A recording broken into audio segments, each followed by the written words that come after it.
God did not let me sell my soul.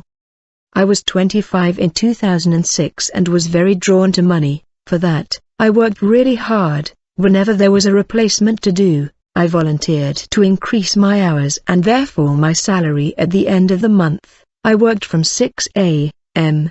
and when I came home it was already dark. I had no social life.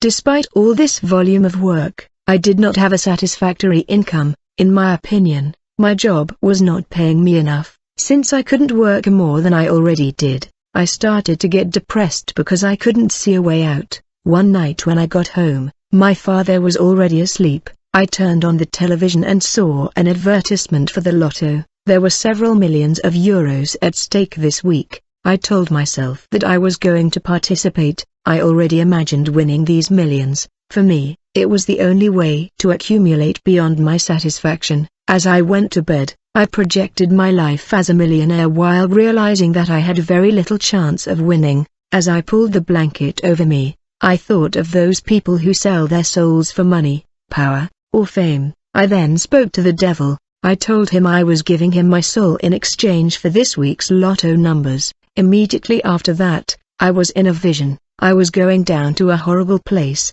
I saw fire, sparks, people screaming, crying anguish, and terrible horror all around. I then heard my daddy's voice. When I identified where it was coming from, I saw my dying father doubled over in the middle of the fire and a demon was writing the numbers on his back. It was the lottery numbers. I screamed saying that was not what I wanted. I woke up shaking and could barely walk. I could still smell the sulfur and the burnt smell of this place. My feet were shaking. I took several minutes to reach my father's room, which was however right next door. When I opened his door, he was sleeping peacefully. I was so relieved. I tried to calm myself down while telling God that I understood the lesson. My father was the person I loved the most on this earth.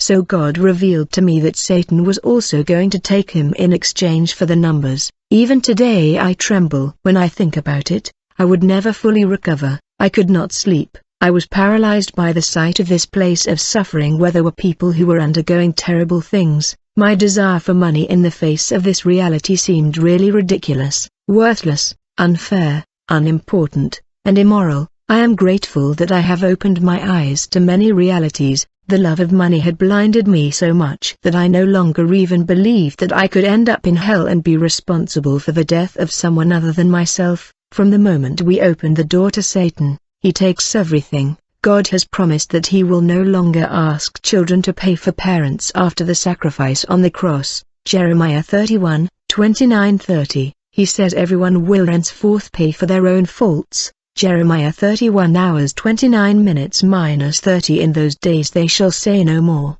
the fathers have eaten a sour grape and the children's teeth are set on edge. 30. But everyone shall die for his own iniquity. Every man that eats the sour grape, his teeth shall be set on edge. But Satan never made that promise. He always claims family debts and he takes revenge on families over several generations. Stay away from him. What you trigger isn't just about you and him, but everyone you love.